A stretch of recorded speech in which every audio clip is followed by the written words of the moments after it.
सुप्रभात। मैं हूं जगेंद्र राणा और आज जिस अब आध्यात्मिक विषय पर हम चर्चा कर रहे हैं वो है देवों की सिद्धि। देवों की सिद्धि। देखिए, कई मनुष्य अपनी स्वार्थ सिद्धि के लिए देवताओं को वशीभूत करने का प्रयत्न करते हैं। इनमें से भी अधिकतर पागल हो जाते हैं।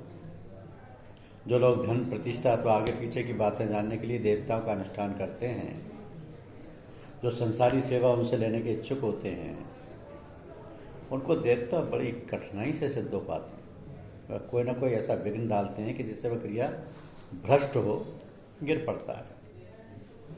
तो निष्काम या परमार्थ के लिए जो देवताओं का भजन किया जाता है वो अवश्य फलीभूत होता है और ऐसों पर देवताओं की कृपा अवश्य होती है। तो हिंदुओं में दुर्गा, हनुमान और भैरव के तीनों बहुत ही उग्र देवता माने जाते हैं, दुर्गा, हनुमान और भैरव। मगर फिर भी सिद्धियों के इच्छुक इन्हीं के पीछे पड़ते हैं। 3 आदमी हमारे पास ऐसे लाए गए जो भैरव के अनुष्ठान में क्रिया भ्रष्ट हो जाने से पागल हो गए थे। एक हनुमान जी को सिद्ध करने वाला भी ऐसा ही मिला, इसका दिमाग भी खराब हो चुका था। 2-3 देवी के अधिकार में करने की चेष्टा करते हुए दीवाने हुए। ये तो हमने देखे हैं, आगे न जाने कैसे इतने होंगे। इसलिए किसी मंत्र या देवता के पीछे पड़ना अनुचित है, इससे हानि होती है, कुछ लाभ नहीं। ऐसे पागलों को भी लोग मज्जूब मान के उनकी खुशामद में लगे रहते हैं। ये निरी मूर्खता और भ्रम है। ऐसे सारे ही देवता बड़ी जल्दी रीझते हैं। जब चाहो प्रत्यक्ष उनके दर्शन करो, जो चाहो उनसे काम लो, कहने की प्रार्थना करने की आवश्यकता नहीं है। वह स्वयं में हर समय रक्षा के लिए, उनके कष्टों को दूर करने के लिए, उसके कामों को सफल बनाने के लिए तैयार खड़े रहते हैं सिद्धि होने पर। तो सांसारिक और परमार्थिक जिस काम में चाहो उनसे सहायता लो, वो बड़ी प्रसन्नता से काम करेंगे। उस समय तुम उनको अपने सम्मुख खुली आंखों देख सकोगे, उनसे बातचीत कर सकोगे, उनका नाम पूछ सकोगे, अपनी बातें उनसे कह सकोगे और चाहने पर उनको लोगों की सैर भी कर सकोगे इत्यादि। तो ये निष्काम भगवत आराधना, सच्ची श्रद्धा से, पूर्ण भाव से, शुद्ध हृदय से, प्रेम और लगन से, नियम पूर्वक जो मनुष्य भगवान के चरणों में लिपटने के लिए चल पड़ता है, अपना तन मन उनको अर्पण कर देता है, उसके लिए किसी देवता के मंत्र अपने अथवा उसके अनुष्ठान करने की आवश्यकता ही नहीं होती। उस पर देवताओं की दया अपने आप होती है और हर समय उसके स्थान पर देवताओं का दौरा होता देखा जाता है। आदि शक्ति भगवती जगदम्बा से लेकर छोटे से छोटा देवता बिना बुलाए उसके सम्मुख होता है और उस पर कृपा करता है। तो देवताओं के सिद्ध करने के कार्य में यही देवता विघ्न डालते हैं और उसे भ्रष्ट करते हैं और ईश्वर भक्ति के विघ्नों को दूर करते और ऊंचे ले जाते हैं। इसलिए हमारा कहना यही है कि जड़ को पकड़ो, जड़ में जल चढ़ाओ, ब्रह्मांड रूपी वृक्ष तब हरा भरा हो जाएगा और तुम उसका अमृत फल खा के अमर बन सकोगे। मगर यहाँ एक बात और, तुम उसका अमृत फल खा करके अमर बन सकोगे, मगर एक बात यहाँ याद रखने की है कि अपवित्र स्थान में, मैले कुचले गंदे शरीर और वस्त्र वालों के पास, बुरे और नीच विचारों वाले, अशुद्ध हृदय रखने वालों के समीप देवात्मा नहीं आती। स्थान, शरीर, वस्त्र, आसन और हृदय सभी जहाँ शुद्ध रहते हैं वहीं वह पदार्थ वरना दूर से लौट जाते हैं। इसलिए साधकों को पवित्रता व शुद्धता का पूर्ण ध्यान रखना उचित है और यह सिद्धि निस्वार्थ होनी चाहिए। कई लोग मंत्र सिद्धि करते हैं, अनेक लोग मंत्रों के सिद्ध कर लेने के लिए इच्छुक होते हैं। वो तंत्र शास्त्रों की पद्धति से अथवा किसी साधु या पंडित की बताई विधि में मंत्रों का अनुष्ठान करते हैं, लाखों की तादाद में उसका जाप करते हैं, उपवास करते हैं, कठिन कठिन व्रतों का साधन करते हैं, परंतु फिर भी मंत्र सिद्ध नहीं होता। कभी कभी जरा सी भूल होने, मंत्र को अशुद्ध उच्चारण करने, अपवित्रता हो जाने, ब्रह्मचर्य बिगड़ जाने अथवा क्रिया में कोई त्रुटि हो जाने पर मंत्र का जब प्रभाव उल्टा उन्हीं के ऊपर जा गिरता है और उन्हें भ्रष्ट कर देता है। तो ऐसे मंत्रों द्वारा पागल हुए लोग भी मज्जूब कहे जाने लगते हैं। यह भी इस देश के आदमियों की मूर्खता ही कहनी चाहिए। मंत्र और देवता में भेद नहीं होता, इसलिए जैसे देवता के सिद्ध करने पर देवता पागल बना देते हैं, वैसे ही अपने मंत्र की भी वो सिद्धि नहीं होने देता, किसी न किसी तरह क्रियाचित कर डालता है। तो मंत्र भगवान के भी हैं और देवताओं के भी हैं। जो लोग मंत्रों द्वारा देवताओं की उपासना करते हैं और उसके द्वारा किसी लौकिक कार्य को पूरा करना चाहते हैं, उन्हीं की ये गति होती है। जरा सी गलती से वो पटक मारते हैं।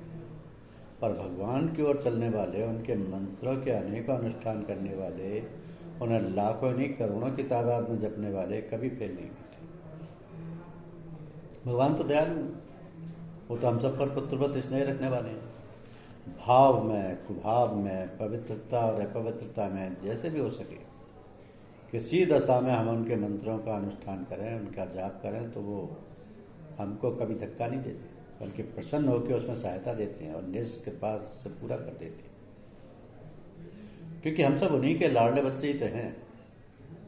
माता पिता में पुत्र के लिए दुर्भावना कभी नहीं आ सकती। गायत्री, ओम नमो भगवते वासुदेवाय इत्यादि ये सब भगवान के मंत्र हैं। वेदों की ऋचाएँ भी मंत्र ही हैं। इनमें से किसी को चाहे जितना और चाहे जिस अवस्था में जाप करो, ऐसे कभी कोई हानि नहीं, लाभ ही लाभ है। इसलिए विचारवानों को सबके मालिक और देवताओं के अधिष्ठाता जगदीश्वर की ओर चलना उचित है। उन्हीं का जप करो, उन्हीं का स्मरण रखो, उन्हीं के शरण जाने का उद्योग करते रहो। मातृभाव तथा सखा भाव से उन्हें बचते रहो, कभी कोई अनिष्ट नहीं होगा। सभी शक्तियां मिल जाएंगी, सभी देवता वशीभूत हो जाएंगे, सारे कार्य सिद्ध होंगे, लोक और परलोक दोनों बनेंगे। तुम्हारे योगक्षेम के वही मालिक बन जाएंगे। संसार और परमार्थ के सारे पदार्थ तुम्हारे चरणों में पड़े होंगे। सारे विश्व के तुम मालूम हो मालिक हो। अपार शक्ति तुम्हें मिलेगी। मोक्ष द्वार तुम्हारे द्वारे खड़ी रहेगी। देवताओं के चक्कर में अपने को न डालो। सबके पूज्य सबसे श्रेष्ठ विश्वपति की ओर अपने को ले चलो। तुम्हारे सारे ही कार्य उसी एक के सहारे पूरे हो जाएंगे। तो ये जो मंत्र उपासना है कि संसार के प्रत्येक वस्तु को विश्व जननी प्रकृति माता ने दो भागों में बांटा है, एक नाम और दूसरा रूप। नाम को ही शब्द कहते हैं। मंत्र का जाप, उसके शब्दों का उच्चारण चाहे बाहरी हो या अंतरीय कर्म ही की श्रेणी में आता है। बाहरी हो या अंतरीय कर्म की श्रेणी में आता है। यद्यपि उच्चारण का भी एक प्रभाव होता है, वो आकाश में कंपन उत्पन्न कर बड़े बड़े काम कर सकता है, परंतु फिर भी उसमें परिश्रम और समय बहुत चाहिए। एक बात यह भी है कि जब तक मन इंद्रियों के साथ नहीं होता, कोई काम पूरा नहीं होता। जाप में यह बहुत ही कठिन है कि 1 घंटे तक अगर जाप किया जाए तो मन भी लगातार 1 घंटे उसी ओर रहे, वह कहीं दूसरी जगह जाए नहीं। दूसरे काल के आते ही जाप का प्रभाव नष्ट हो जाता है, वो खंडित हो जाता है। तो इसके अतिरिक्त प्रत्येक कर्म के कुछ नियम होते हैं। यदि उनकी पूर्ण रीति से पालन ना किया जाए तो भी क्रिया भ्रष्ट हो जाती है। इसलिए जाप के अनुष्ठान करने वाले बड़ी बड़ी मेहनत करने और वर्षों तक जाप करते रहने पर भी मंत्र को सिद्ध नहीं कर पाते। दूसरा उपाय मंत्र सिद्धि का मंत्र उपासना है। तो कर्म तो नियम चाहता है, परंतु उपासना बाहरी नियम कुछ नहीं चाहती, वह तो केवल भाव के सहारे चलती। शरीर अपवित्र होने पर, मंत्र अशुद्ध उच्चारण करने पर भी भावपूर्ण उपासना शीघ्र फलवती होती है, क्योंकि ये केवल मन का साधन है। शरीर से नाता तोड़कर उपासना की ओर चलना पड़ता है। बाहरी जगत में कुछ भी हो रहा हो, शरीर पवित्र और अपवित्र किसी दशा में पड़ा हो, उपासना को इन बातों से कोई मतलब नहीं। वह तो अंतरीय जगत में विचरता है, वहाँ ही अपना बैठक बनाता है और उसी को शुद्ध और पवित्र बनाता है। अपनी सारी शक्तियों को एक ही केंद्र पर स्थापित कर दूसरे विचारों से, दूसरे कर्मों से अपने को अलग कर लेता है और उसी में तन्मय हो जाता है। यही उपासना कहलाती है। तो जो कर्म से ऊंचा साधन माना जाता है, कर्म के मार्ग पर चलने से जो सिद्धि वर्षों में मिल पाती है, वो उपासना से महीनों में मिल जाती है और कर्म के बराबर मेहनत भी नहीं उठानी पड़ती। तो मंत्र उपासना भी की जाती है जैसे 40 दिन, 3 महीने और अधिक से अधिक 6 महीने में अवश्य ही बेखट के मंत्र और देवता दोनों पर अधिकार हो जाता है। और उसकी विधि भी साधारण है। प्रातःकाल, सायंकाल और रात्रि में सबके सो जाने के पश्चात एकांत में बैठो। स्थान या तो बस्ती से बाहर रमणीक नदी तट पर हो, जहाँ दूसरे लोग स्नान आदि कर रहे हों, वहाँ से कुछ दूर अलग, या अपने ही घर की एक कोठरी हो जो लिपि पुती साफ हो, उसमें कोई दूसरा सामान पूजा की सामग्री के अतिरिक्त ना हो, उसमें सुगंध सुलग रही हो और उसके किवाड़ बंद हो, वैसी काम के लिए लिखी गई हो, उसमें ना तो कोई आए जाए और ना उसमें कोई व्यावहारिक कार्य हो। तो आसन पर बैठकर आधे घंटे से 1 घंटे तक रोजाना ऐसा ध्यान बांधो कि जिस मंत्र को तुम सिद्ध करना चाहते हो वह सुनहरे प्रकाश से तुम्हारे हृदय में अंदर लिखा हुआ है। जी चाहे तो मन ही मन उसका उच्चारण भी करते जाओ, अगर ना चाहे तो खाली उसे देखते ही रहो। तो दृष्टि लक्ष्य को न छोड़ने पाए, मन उसे छोड़ के बाहर न चलने पाए। ऐसा लगातार त्रिकाल करते जाओ। 1 महीने पश्चात तुम्हें जान पड़ेगा कि मंत्र के अक्षर मिटते जा रहे हैं और एक दिव्य प्रकाश कभी कभी सम्मुख आ रहा है। कुछ दिन पीछे वे अक्षर बिल्कुल लोप हो जाएंगे। केवल हृदय एक आनंदमयी तेज से भरा हुआ जान पड़ेगा और थोड़े दिन पश्चात उस तेज के अंदर एक मूर्ति की झलक तुम्हें आती हुई जान पड़ेगी। यह उस मंत्र के देवता का रूप होता है। करते करते वह दृश्य और भी साफ होगा और वह देव मूर्ति प्रत्यक्ष तुम्हारे सम्मुख आ खड़ी होगी। पूछने पर तुम्हारे प्रश्नों का उत्तर देगी, सहायता मांगने पर तुम्हें सहायता पहुंचाएगी। बस अनुष्ठान पूरा हो चुका, मंत्र सिद्ध हो गया, तुम्हारा अभीष्ट मिल गया। तो ये ध्यान और उपासना की क्रियाएं हैं जो बड़ी जल्दी सफलता देती हैं और उसमें भय नहीं रहता। आवेश इसमें भी कभी कभी आ सकता है, मगर वो पागल नहीं बना सकता, दिमाग को नहीं बिगाड़ सकता। ये मंत्र उपासना कहलाती है। तो गायत्री इत्यादि मंत्र भी इसी क्रिया से चैतन्य हो जाते हैं और संपूर्ण फल देते हैं। निर्विघ्न क्रिया इससे सरल और सुगम दूसरी नहीं है। तो उपासना के दर्शन उपासना की समउच्च श्रेणी है। उपासना का दर्शन क्या है? देखिए कि एकाग्र वृत्ति के साथ भजन करते करते एक दिन ऐसा आता है जिसमें भक्त को ऐसा अनुभव होता है कि हमारे इष्ट देव समीप से समीप बिल्कुल सम्मुख मौजूद हैं। जैसे किसी आदमी के सामने दूसरा मनुष्य उपस्थित हो, वैसे ही भगवान खड़े दिखाई देते हैं। साकारवादियों को साकार रूप में और निराकारवादियों को निराकार रूप में, जैसे भी जिसकी भावना हो।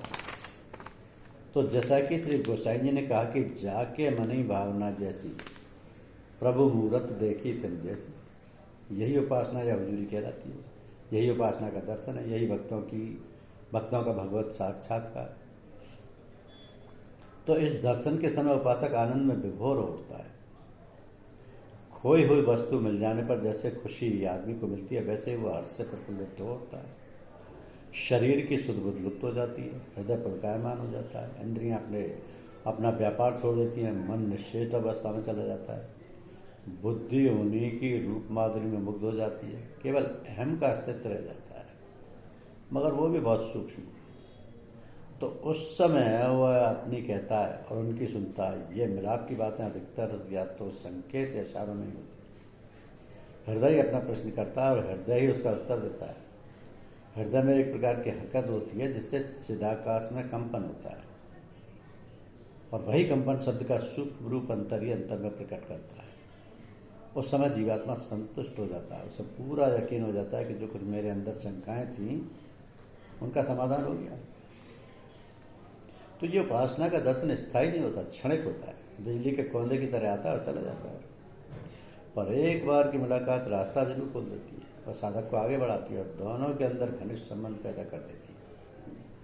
कोशिश करने पर, भाव सहित पुकारने पर, विरह में व्याकुल होने पर, जुदाई में छटपटाने और प्रेम सहित बुलाने पर नित्य प्रति वह पास आने लगते हैं, यहाँ तक कि हर समय संग रहने लगते हैं।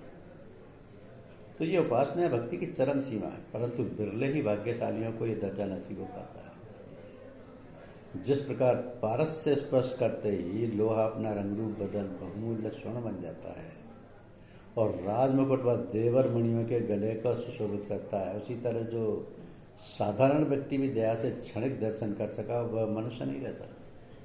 उसी दिन से उसकी कांति, चेष्टा, भाव, गुण सब बदल जाते हैं। वह किसी दूसरे लोक का प्राणी बन जाता है। रजोगुण और तमोगुण उसका संग छोड़ देते हैं और सतोगुण स्वभाव में आ जाता है।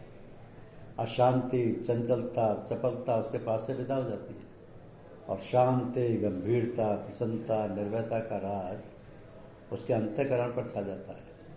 मुख दिव्य तेज से दमकने लगता है। रहन सहन, रंग ढंग, सारे व्यवहार बदल जाते हैं। अवगुण एक के बाद एक उसके अंदर से निकलने लगते हैं और सद्गुणों का प्रभाव होने लगता है। कुसंस्कार दग्ध हो जाते हैं, पाप क्षीण हो जाते हैं, कुवासनाएं मिट जाती हैं और वो शांत रस के अमृत जल में डुबकियां लगाने लगता है।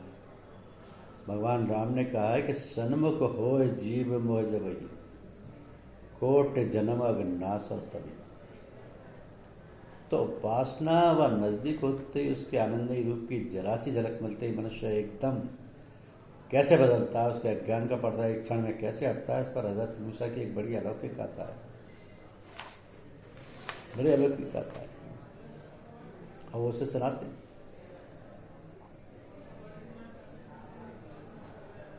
कि हजरत मूसा रास्ते में चले जा रहे थे। उन्होंने देखा कुपड़ और मूड गड़ की आंखें बनती हुई वृक्ष के नीचे बैठा हुआ बड़बड़ा रहा।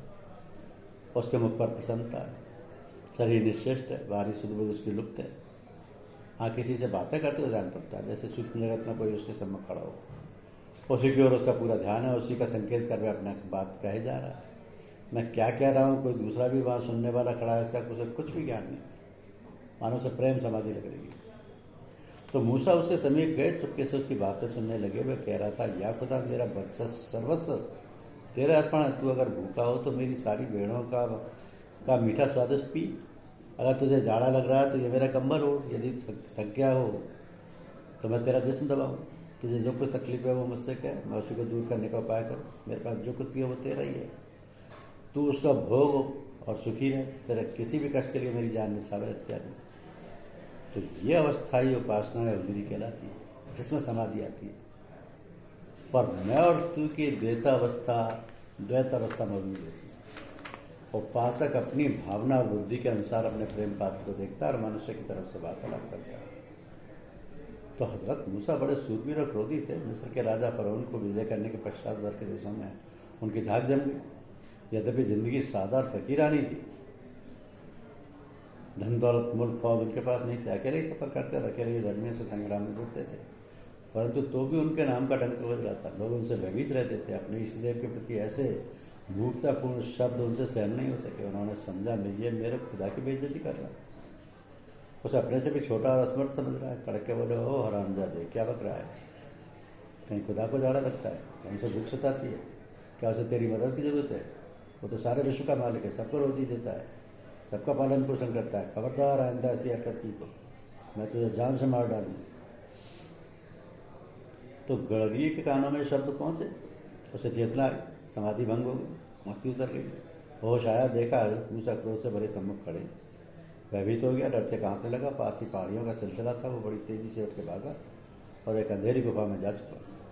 मूसा अपने स्थान पर आए, हाथ पैर धो के नमाज पढ़ने लगे। आकाशवाणी हुई, मूसा तूने बहुत बुरा किया जो मेरे प्रेमी को मुझसे जुदा किया। तो गड़रिये के वो प्रेम से भरे शब्द मुझे बहुत अच्छे लग रहे थे। मूसा, मैं भाव का भूखा हूँ। प्रेम से मुझे कोई गालियाँ भी बकता हो तो मुझे बड़ी प्यारी लगती है। कर्मकांड दूसरी चीज़ है, इसमें नियम चलता है, प्रेम में कोई नियम नहीं होता। वहाँ मान अपमान रहता ही नहीं। प्रेमी को इतना होश कहाँ होता है जो ऊंच नीच का विचार करे। उसकी मन, बुद्धि और इंद्रियां अपना सारा व्यापार त्याग एकदम मेरी ओर ही खिंच जाती है। प्रेम की मस्ती में सुध बुध सब बिसर जाती है। ये सब और मुझे ही देखता है, मुझे ही आलिंगन करने को दौड़ता है, मेरे पकड़ने को चटपटाता है, जो जी में आता है मुझसे बकता है। ऐसे प्रेमियों को अटपटे शब्द मुझे बड़े प्यारे लगते हैं। सदा ही उनके सुनने को उत्सुक रहता हूँ। कर्मकांड की है, प्रेम के मार्ग को क्या जाने। ये गलती तुझसे हुई है, आगे कभी ऐसा मत करना। नाय बसामी बैकुंठे योगिनी हृदय नचा मदमक्ता यंत्र गायंती तत्र तिष्ठामि नारद।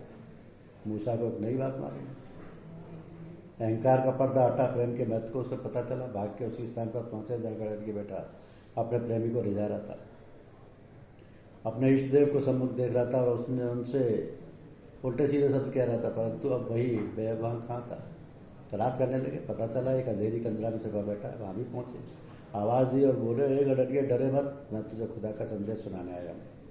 मैं तेरे इन्हीं शब्दों से कुछ था, उन्हीं को फिर खुदा के रूबरू कह, मैंने गलती की थी जो तुझे मना किया। गडरिया बोला, मूसा अब मैं वो नहीं रहा, वो तो उसी वक्त की हालत थी। अब मेरी आंतरिक स्थिति बदल चुकी है।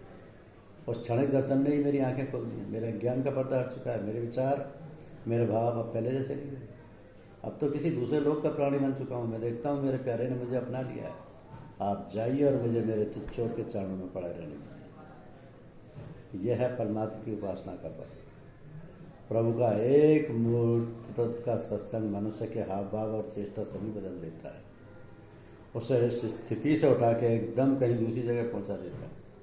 उसके अंदर शांति, ढाढ़स और निर्भयता का संचार कर देता है। प्रसन्नता से उसका मुख खिल जाता है। शोक और अज्ञान उससे परे हो जाते हैं।